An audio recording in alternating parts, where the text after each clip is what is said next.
le tourisme et ses espaces, nous allons maintenant essayer d'organiser notre tâche finale. Cela va être un peu difficile parce que nous ne sommes pas ensemble, mais je suis certaine que vous allez y arriver. Alors, c'est un petit peu un accompagnement personnalisé parce que je vous demande un travail d'observation de géographie. Alors, vous allez trouver sur le blog et également sur le Padlet, en PDF et en Word, le document que nous allons observer ensemble. Vous avez d'abord la charte du respect en matière de tourisme. Lorsque vous avez travaillé sur le tourisme et ses espaces, vous avez vu quelques-unes des difficultés, quelques-uns des enjeux de ce tourisme, en particulier pour l'avenir de la planète. Vous allez donc trouver là une charte que vous allez lire. Vous allez essayer de retrouver des éléments. Par exemple, ici, vous avez tout ce qu'il ne faut pas faire si vous allez visiter un site archéologique. D'accord ? Ici, vous avez ce qui est important à respecter si vous allez sur un site naturel.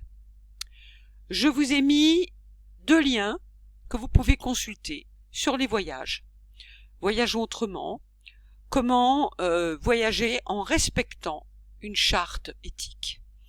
Vous avez ici un petit texte qui nous montre un aménagement pour le tourisme de masse et puis des photos de cette même plage de Cancun au Mexique.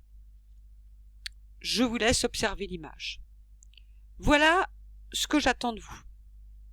Alors, c'est un petit peu particulier parce que vous allez travailler à la fois sur le tourisme et sur la notion d'image. Aujourd'hui, nous vivons dans un monde saturé d'images. 3 milliards d'images sont partagées chaque jour sur les réseaux sociaux. Il y en a tellement que nous nous y habituons. Moi, ce que je vous demande, c'est de me montrer que vous comprenez et que vous êtes capable d'observer une image.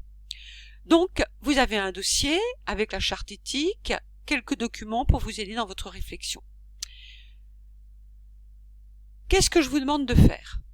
De rechercher une image relative au tourisme sur Internet. N'importe quelle image. Sur Internet, sur votre manuel, sur une carte postale, dans un magazine, vous pouvez la prendre en photo, la mettre sur un document Word. Vous avez toute la liberté que vous voulez. Et une fois que vous avez choisi votre image, vous allez l'observer en répondant aux questions où, quand, quoi, comment, pourquoi. Et vous allez conclure ce travail en intégrant une règle.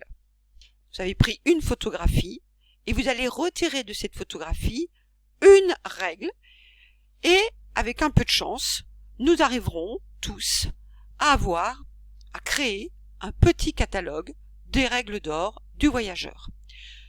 Pour ce faire, j'ai créé un Padlet pour la classe, les 2 classes, 4e A et 4e D, vous êtes sur le même Padlet. Et voilà l'adresse, voilà le mot de passe, et vous allez voir que j'ai ajouté des documents. Vous avez une proposition pour vous évaluer vous-même le travail que vous avez fourni. Alors ça va évidemment vous aider à faire votre travail. C'est-à-dire que si vous avez réussi à faire tout cela, eh bien vous avez réalisé votre travail au complet. Vous allez aller sur le Padlet et voilà ce que vous allez trouver.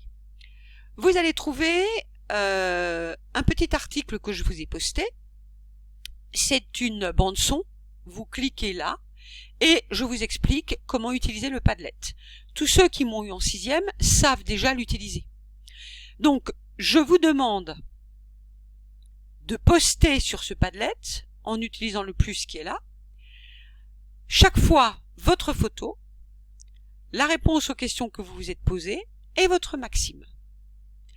Vous avez ici les 2 documents, tâche finale en PDF et en Word, que nous venons de voir. Et puis ici, un petit document un peu particulier qui est en fait un moyen de chercher, de trouver de l'information, mais en n'étant pas lié aux algorithmes de Google. C'est-à-dire que vous allez trouver, si vous cliquez par exemple, je ne sais pas, tourisme, pollution, vous allez trouver des images, mais qui ne sont pas sélectionnées en fonction de leur succès. Donc, vous pouvez utiliser ce moteur de recherche ou un autre. Je vous laisse choisir. Voilà. N'hésitez pas à me contacter sur Discord si vous rencontrez des difficultés pour faire ce travail. Normalement, je devrais avoir à peu près 58 images qui s'affichent sur ce Padlet à la fin de la séance. Bon courage à tous.